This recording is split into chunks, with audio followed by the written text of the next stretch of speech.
Chapter 326. The Pedophile and His Child Brides, Part 7. If Sheikh Barkatullah had waited 5 minutes more in front of the hotel, he would have seen the men who had kidnapped Ifat Khan and the number plate of the car that they used. That particular evening the happy lawyer was in a great hurry, and his trained powers of observation and patience had deserted him. As soon as Ifat alighted from her taxi, he told his cab driver to hurry up and take him to his house as soon as possible. The big feast and celebration planned in his honor was waiting. Ifat crossed the road and headed towards her hotel. She did not see the 2 Indian men coming up behind her. They grabbed her waist and clamped her mouth. A third accomplice drove up in a big car just behind them. Her 2 kidnappers shoved her into their car. Anyone looking on would have assumed that the 3 men had just picked up one of the hundreds of the call girls in Bombay Central. Ifat's hotel was smack in the middle of one of the worst areas in Mumbai. It was a part of the largest red light area of Ferris Road. She was able to live over a month in that area without being kidnapped or raped because of her Islamic burqa that hid her physical assets. Yes, her burqa was a blessing in disguise sometimes. The one time she walked out without her burqa led to the film director Mahmood Khan falling head over heels over her. It was ironically the same one-sided love affair that her mother fell victim to many years ago with the old Saudi man, changing the course of her life forever. Mahmood Khan had tried every trick under the sun and failed. He already knew that she was an NRI, and would leave India and return to wherever she came from one day. That had the effect of increasing his determination and efforts. It was when his assistants reported her movements with the Muslim lawyer of the old Saudi man that he understood that she was flying out of India. Faced with the thought that he would never see her again, he knew he either had to detain her or delay her departure. As a last resort, he gave his men the green light to kidnap her and bring her to his farmhouse. He did not intend to force himself on her, but rather to take his time and try to win her heart, housing her in what was to be yet another golden cage. Before the kidnap, his men were warned not to harm her. Ifat's entire lifelong experience with men had heightened her fear of all men.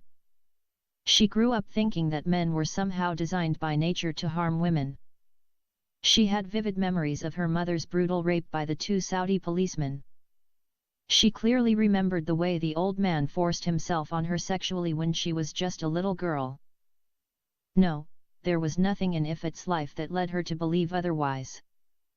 Ifat simply thought that man was created by God like an animal, with more physical prowess than his mate, simply so he could have sex by force. This was reinforced by the acts of procreation she had observed in animals. As a child, she had witnessed a bloody fight between a pair of cats. Exercising his physical superiority, the male forced the female cat to submit. She had seen the same with a cock and a hen and a dog and a bitch. Ifat concluded that sex equals pain. She had no concept of love-making. It was this frame of mind the day of her kidnapping, that she fully expected her abductors to beaten her up and brutally rape her. She thought that the men would kill her the same way the Saudi policeman had left her mother out to die after raping her. Ifat was 18 years old, but she had the social and cognitive skills of an 8-year-old. Her mind stopped growing from the time the old man took her to Asmara and imprisoned her in his mansion, raping her night and day. The men took her to a place very far away. Their car only reached Mahmood Khan's farmhouse at midnight. The old Saudi waited a week for his Muslim lawyer and his Indian maidservant. Instead of 24 hours, he had given his lawyer 7 days. When Barkatullah did not show, the old man assumed that his crooked lawyer had taken Ifat out of Mumbai and hidden her somewhere in India. He lost no time locating a few dangerous gondas to search for his Indian maidservant and his crooked lawyer. He planned to tempt the gondas with huge amount of money and set them after the kidnapper of his beloved wife and the robber of his 14 crores of rupees. The first step he took, he asked one of his inmates to connect him with the most dangerous gondas in Mumbai. He proposed to pay 10,000 rupees to his inmate. That inmate was about to be released in a week's time. The inmate promised to supply him with the best gondas in the city. Moreover, the old Saudi man gave the inmate a letter to the manager of his bank. In the letter, he requested the manager to send someone with a checkbook so that he could pay the Indians he was hiring for his case. When the bank received the letter, it sent someone to the jail and met with Mr. Sheikh Faiz bin Ahmed. The old man almost had a heart attack when the bank told him that he could not withdraw more than 1,000 Indian rupees per day. His account was no longer his alone. What he did have was a joint account with his Indian wife, Ifat Khan.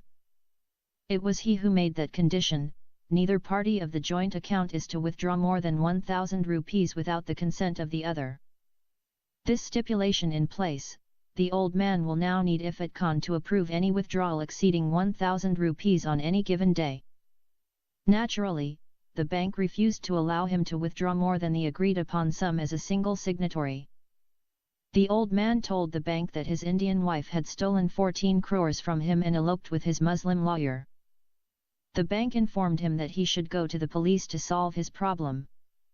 The old man begged the bank to dissolve the joint account and create one account under his name.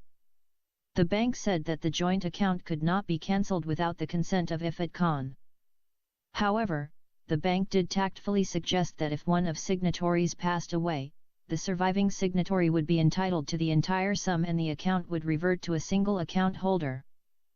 The Saudi business tycoon had more than 400 crores of rupees in the joint account at the time when the Abu Dhabi International Bank imposed the withdrawal restrictions on him. He felt like a man who was dying of thirst and was standing in the midst of a huge river and could not drink water unless he used a thimble. His final trial was scheduled to take place in a couple of months.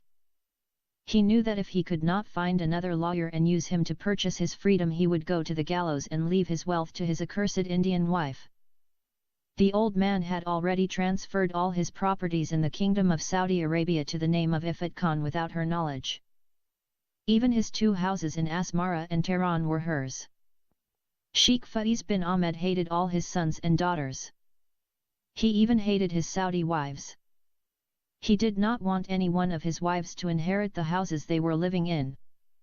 At the time of his arrest in Mumbai, he still had to have 2 Saudi wives. His first wife passed away long time ago.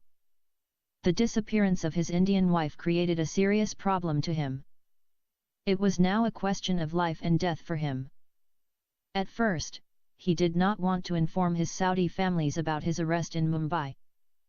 He remembered that when he was arrested at Asmara with his 11-year-old Indian child bride, all his wives, sons, and daughters stood against him because they saw it as an unconscionable shame for him to have married the daughter of his Indian maidservant. Even his surviving cousin brothers and sisters and distant relatives disapproved his marriage. If it was but a girl from a lowly Muslim background. None of relatives, close or distant, came to court when he was on trial in Jeddah. And when the court cleared him from the charges that the CIA team tried to nail him with, none of his relatives had come to congratulate him on his victory. For that reason, Sheikh Ahmed decided to punish all his wives and children by cutting them from his great wealth. Nevertheless, after his Indian wife supposedly left him and ran away with his Indian lawyer, the old man decided to bite the bullet and seek the help of one of his sons. He wrote a long letter to his son and asked him to come as soon as possible and save him before the accursed Hindu idolaters sent him to the gallows. In his letter, he requested his son not to inform anyone about his second marriage to his second Indian wife and his arrest.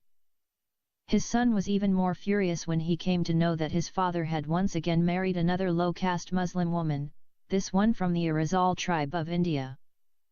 Fearing the scandal that would result from his father's execution in Mumbai, he made plans to go to India and preserve the honor of his noble Saudi family. When the son arrived at Mumbai and visited his father in the jail, he became more outraged when he came to know that his father had transferred all his money and properties to his first Indian wife. At first, he decided to forsake his father and leave him to die in the Indian jail. This, however, would do nothing but leave the reputation of his family in the balance. He told his father his terms. unless his father places his right hand on the Holy Quran and his left hand on his head and swear by the name of his family that he would not repeat these disgraceful acts, he could expect no help. The father obeyed his son and swore on the Quran that he would never ever marry an Indian woman again. Somehow, this did not satisfy his son. He asked his father to make a second solemn oath. This time, he asked his unrighteous father to swear by his penis in the holy Kaaba. Some Muslim Arab men considered the most important things for the man are his penis in the house of Allah. Wherefore, the old man placed his left hand on his penis and he pointed his right hand towards the Qibla and made that serious oath. Then, and only then, the son agreed to find a good lawyer for his father and tempt him with money and purchase the freedom of his fallen daddy. The old man told his son about the secret deal that was made between him and the judge and the 2 police commissioners. The son decided to renew the unfulfilled deal, but he told his father that he would not pay more than 50 lakhs each, 5 million Indian rupees. He was a medical doctor at Jeddah and did not have that much money in his account. Before appointing a new lawyer, the son contacted the judge of the High Court and the 2 police commissioners and told them about the new offer. The 2 police commissioners agreed to the 50 lakhs before the trial. But, they both demanded 1 crore after the father was released. The judge of the High Court demanded 75 lakhs before the trial and 2 crores after the father was acquitted with honor. The son accepted the demands of the 3 men of the law with the hope that his father would find a way after his release to get his frozen money released and pay off the rest of the funds. The judge informed the son that if the father would not pay the rest of the money after his release he would be subjected to a retrial and convicted.